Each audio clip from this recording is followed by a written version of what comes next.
Just want to let y'all know I just woke up. And one thing that I want y'all to remember, let's get meshy, baby.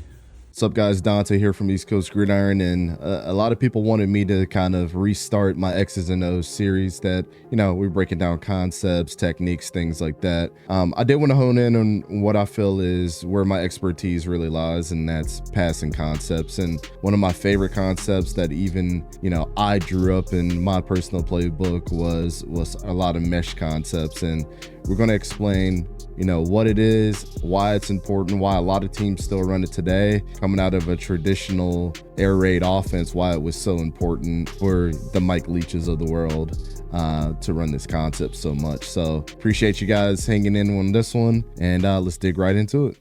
All right, so we're going to show our first one here, which is more of a traditional way on how to run mesh, but traditionally what mesh is used to do in the air raid offense is to cause a lot of confusion between the middle of the field and getting the defenders out of position, especially the ones that maybe are not as fast as your receivers, and exploiting that there by throwing to an open guy that's running full speed, or opening up the zones for a guy to make a play. So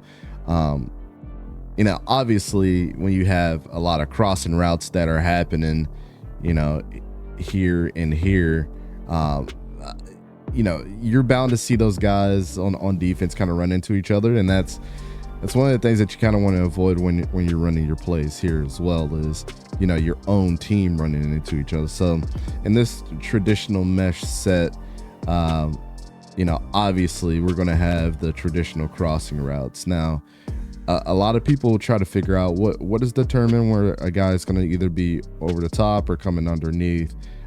In this set, we're going to have our X receiver pretty much running over the top, and our Y or our tight end coming underneath this. The reason why, and there's always a reason depending on where you're running this, and for this specific play, we're running it to this side because obviously our first read, and you can see by the numbers here and here where the reads are going to be actually for our quarterback, right? We also have an alert set in place. So in a traditional sense, if these squiggly lines here mean that it's zone. So if we get a little bit of zone here and the safety decides to bite down and take care of this guy, you can kind of throw this 9 route over top if he's kind of following through, and can cut underneath on this play if he reads it correctly. But typically you're going to see this route happen if the safety decides to follow this second read and hitting this corner route instead of the traditional alert. That's what the alert would be on this play. A lot of alerts are actually set in offensive game plan depending on what a certain player does. In some capacity, you kind of want to keep within the tackle box of this play, no more than 10 yards off the ball, to kind of keep those linebackers and safety. If there's a safety in the box, you want to kind of keep him honest and get him confused as well. But yeah, I mean, in mesh, we also consider this to be 92 in our playbook. Sometimes you'll see things like 292, which means is if you're in a pass protection situation, let's say with your halfback, that 1 would be here, 2 would be here. This would just mean in pass protection that we're running mesh, and this running back is going to play on the other side of the field, on the second half of the field, not the first half. Depending on what your quarterback, if he's left or right-handed, it would be reversed. It'd be 1 here and 2 here, but front side is pretty much always 2 in a traditional sense from my pass protections that I used to do. So this could be, mesh 292. So you might see things like right bunch, if we had another receiver lined up here. You can do some concepts like, dagger out of this formation, obviously, where, you have, your other receiver here comes inside and you have a guy that's running a go, or obviously the other way around, which would be more traditional dagger like this. So you could do some concepts like that. I know Mike Martz in his playbook, he liked to do that a lot. So One of the things that you can have do is, you know, since you have a guy that's coming underneath, you can also identify by this squiggly line as well. The reason why you want to have a guy over top or underneath is if your first read is on the right side of the field, obviously you want your mesh point on the first guy that you're going to read and mesh to be on that same side, since obviously most quarterbacks are right-handed, so they're naturally going to be looking this way. So that's why, you know, this would be our second read. Traditionally, mesh in a lot of sense is, you know, when you see a play written up, it might be right bunch, right bunch, mesh, or, you know, 292 if you have, you know, this running back coming up here and, you know, setting out some type of block or chip block or something like that. You could see it drawn out like that, but mesh is traditionally on the second half of your play call, because it's always your secondary read. As you see, our primary read is going to be here from our Z receiver. You're going to catch him in the 2. Obviously, you're going to have your check down. This could be a check down here. It all depends on, you know, what the safety is doing. You know, obviously, if they're in zone, you can come down, get an easy pass play. Just like here, if you see it continuing to go, you know, you're just going to keep the play running towards open grass. Obviously here, and back in the day, what they used to do is actually, instead of having this guy run horizontal, you would kind of see plays do like this on both ends. And that's just because of the whole method with, you know, you got a whole bunch of open grass run towards the open grass of the field. You don't typically see that anymore. And, you know, in that sense, it's not going to be ever seen in a lot of plays. So this is just one of the concepts that I like. It's just a traditional mesh concept with, you know, a couple zone alerts on the secondary half of the field. Progression 1, 2, 3.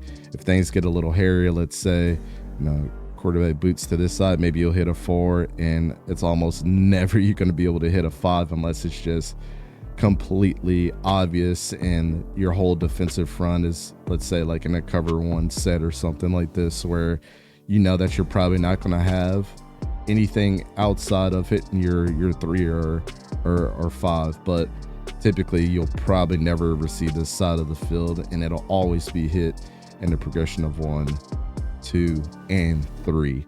So I'm gonna get over and show you one of my more common, more traditional, you know, mesh concepts that you'll see in the NFL.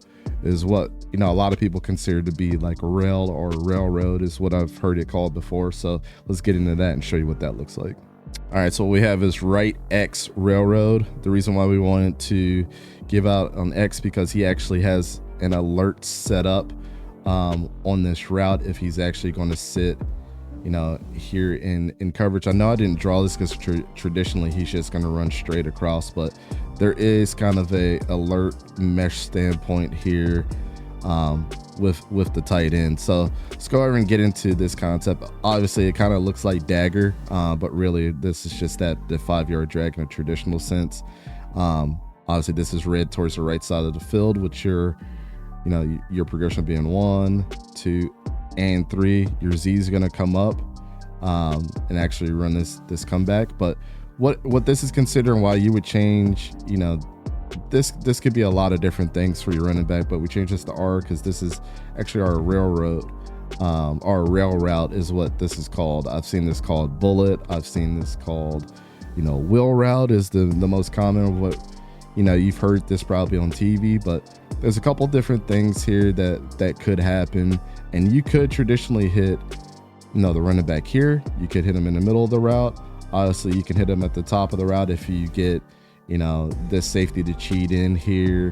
And of course, you know, if they're playing some type of, you know, cover 3 set where they have a nickel, if he sits here and you think you got a good one-on-one matchup, or let's say the other corner, you know, comes down and plays the flat and obviously gets beat by the running back over top. Obviously, you have to have a really good running back that has a good pair of hands, but you know, you could have that. This H-back, which would be another tight end, I like to run this as a go route.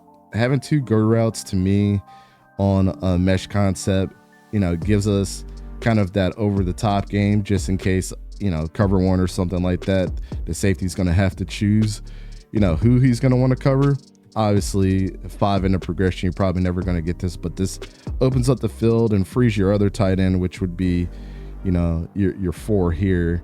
You know, your 4th in the progression coming across the middle. I've run this sometime where it's a, you know, a disguised chip that comes up. Let's say these 2 guys get off and they're stacked really strong on this side of the field. Sometime you'll see where, you know, I might draw something like this on the route, but still keeping that railroad concept where he's going to chip, give your quarterback enough time and get up the field. And honestly, from here you could see where this could be your progression instead, just because it's going to take him a little bit longer to get into his route. So reading this concept is going to be pretty obvious. You're going to telegraph it the whole time. So, you know, your first mesh point is probably going to be your alert with the X, and that's usually where your alert comes from, and why we have this as an alert here. An alert could be so many different things: safety coming down, corner following and stopping and picking up another route.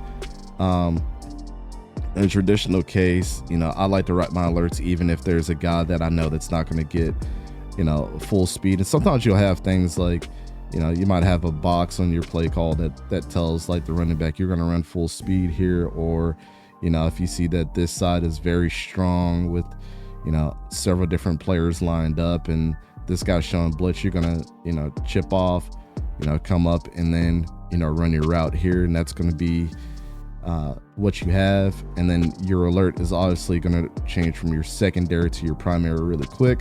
Again, mesh is a concept that's run secondary, but again, in the traditional sense, on what teams have, they disguise so many things even on offense, where this could be a 2 and this could be a 1 really quick, just because of your alert based off of your protection and coverage here. So all right, so I'll show a couple clips of teams actually running the mesh concept on what they consider, but just knowing that in the traditional sense, it's those 2 crossing routes that is causing some destruction, you know, and it's good against man or zone because you have not only your alerts built in, but, you know, these players are going to know if they're going to come down off a route or continue to try to beat that guy with some, you know, open space concepts that happen like dagger, for example, that could open up a lot of the downfield lanes, freeing up a lot of these guys to be pretty much open. Just a key point: